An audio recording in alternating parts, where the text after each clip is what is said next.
Hasta ahorita hemos hablado de los beneficios de los fármacos, pero también tenemos que tomar en cuenta que los fármacos, además de actuar en el órgano blanco, pueden actuar a otros niveles. Y también tenemos que tomar en cuenta de que hay dosis establecidas en las que tienen una función esperada, pero pueden aumentarse las dosis con funciones que no son las deseadas. También los fármacos, al ser sustancias químicas, pueden interactuar con otras sustancias químicas, es decir, con otros fármacos, y producir reacciones diferentes. El manejo terapéutico requiere amplios conocimientos de los fármacos habitualmente usados en la práctica médica. La Organización Mundial de la Salud define las reacciones adversas medicamentosas como cualquier efecto perjudicial o indeseable producido por un fármaco administrado en dosis utilizadas en el hombre para profilaxis, diagnóstico o tratamiento. También conocidas como evento farmacológico adverso, son una respuesta nociva o no deseada, y se estima que en Estados Unidos las reacciones farmacológicas secundarias constituyen la cuarta causa de muerte, con una frecuencia más elevada que las enfermedades pulmonares, el SIDA y los accidentes, incluso los automovilísticos. La farmacovigilancia, en cuanto a disciplina y actividad de las ciencias de la salud, se dedica a la recolección de la información, análisis y ayuda a la toma de decisiones sobre reacciones adversas medicamentosas, y ha tenido expansión conceptual y práctica desde la década de los 60. Aunque las reacciones adversas pueden ocurrir en cualquier momento o bajo cualquier condición, existe un grupo de características que puede predisponer a que estos aparezcan con más facilidad, lo cual conocemos como factores de riesgo. Entre los más importantes encontramos la edad. Por los cambios farmacocinéticos y farmacodinámicos relacionados con el envejecimiento, sigue siendo frecuente una mayor vida media de los fármacos y sus niveles plasmáticos generalmente son más altos y tienen mayor asociación si hay malnutrición. Pero también en edades iniciales los fármacos pueden tener alteraciones importantes en el metabolismo de los niños. Las comorbilidades, sobre todo si existen varios procesos agudos interrecurrentes, destacando entre ellos la insuficiencia renal o la insuficiencia hepática, así como las alteraciones metabólicas. La polifarmacia o la mezcla de muchos medicamentos es el principal factor de riesgo de las reacciones adversas a medicamentos.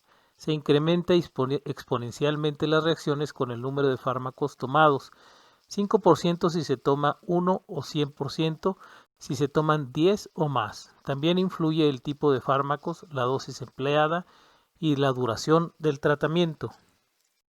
Antecedentes previos de reacciones adversas a fármacos, sobre todo si se trata de fármacos de la misma familia. Los factores psicosociales, la falta de apoyo social puede conllevar un mal cumplimiento terapéutico por errores en la toma y automedicación, más si se asocia con deterioro cognitivo, déficit neurosensorial o mala destreza manual.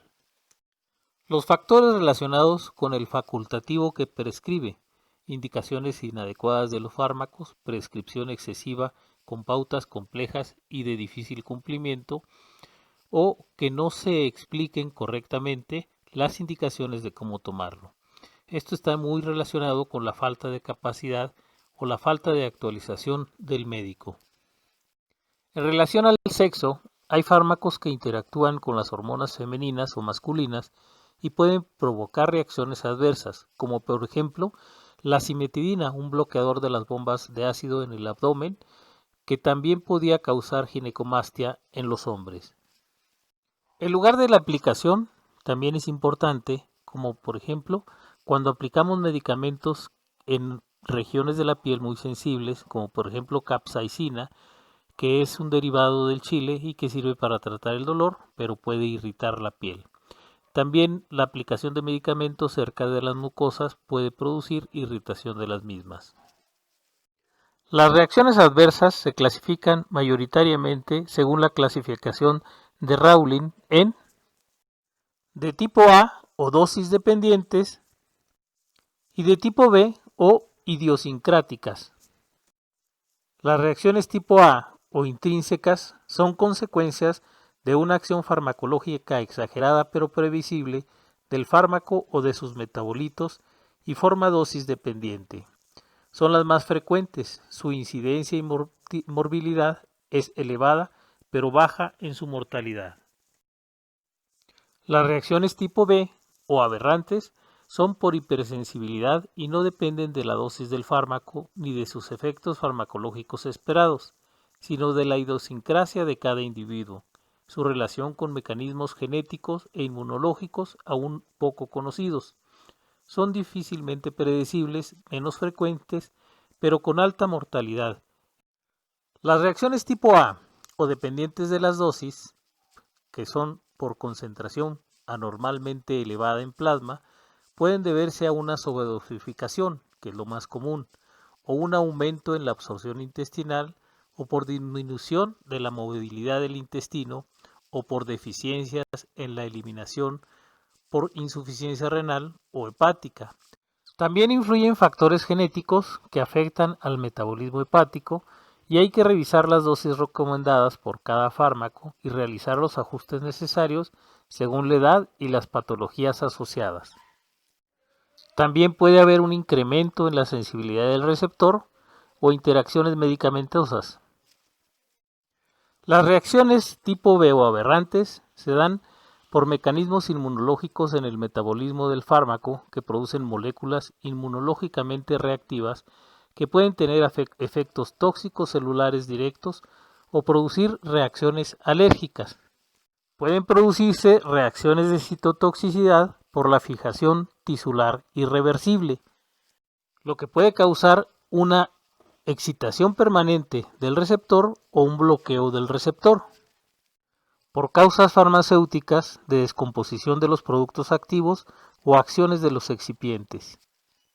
En este sentido es muy importante revisar las fechas de caducidad del medicamento, la presentación para utilizarlo de manera adecuada y también los antecedentes que se hayan tenido con dicho medicamento. Y también por causas genéticas, como la toxicidad por defecto enzimático, por ejemplo en las porfirias, que son las más frecuentes en las reacciones adversas a medicamentos.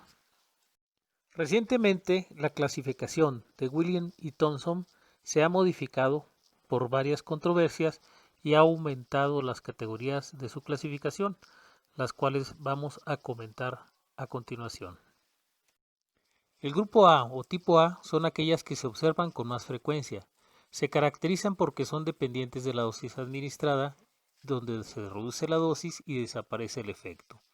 Suele ser una exageración del efecto del fármaco previsible, por ejemplo la hipoglicemia al administrar insulina. Suelen ser frecuentes en los fármacos con índice terapéutico estrecho y pueden deberse a variaciones farmacocinéticas, farmacodinámicas o farmacéuticas. Son reacciones previsibles y se presentan con baja mortalidad. Las reacciones tipo B, menos frecuentes que las anteriores, la principal característica que las diferencia es que no son dependientes de las dosis. Son debidas a mecanismos inmunológicos y la principal reacción son las alergias. Este tipo de reacciones presentan una mortalidad elevada y el tratamiento consiste en suspender la administración y utilizar medicamentos que contrarresten la reacción, por ejemplo, hidrocortisona. Las reacciones tipo C aparecen tras la administración prolongada de un fármaco. En general son previsibles y conocidas. Se incluyen en este grupo la farmacodependencia, la discinesia tardía por neurolépticos o el síndrome de Cushing por corticosteroides. Las reacciones tipo D son poco frecuentes, aparecen un tiempo después de suprimir la administración del fármaco y se incluyen la teratogénesis y la carcinogénesis. Y las reacciones tipo E, que aparecen tras la supresión muy brusca de un fármaco, por ejemplo, la insuficiencia suprarrenal tras la supresión de corticosteroides, las crisis comiciales tras la supresión de antilépticos o la angina tras la supresión de beta bloqueadores. E incluido recientemente tenemos la reacción tipo F, que no son debidas al fármaco, sino a impurezas del fármaco, como los excipientes o contaminantes, y también se incluyen en este grupo las causas por medicamentos caducos. Una interacción farmacológica se define como la modificación del efecto de un fármaco por efecto de otro presente en el organismo. Esta puede aparecer cuando se administran dos fármacos al mismo tiempo o cuando no se ha eliminado del cuerpo un fármaco y se administra otro.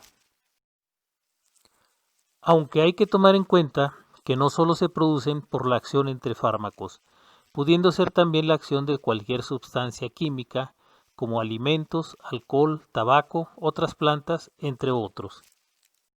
La interacción puede presentar dos tipos de efectos en su relación a la capacidad cuantitativa, que son el aumento o la disminución, pero también en su capacidad cualitativa pueden producir la aparición de un efecto diferente.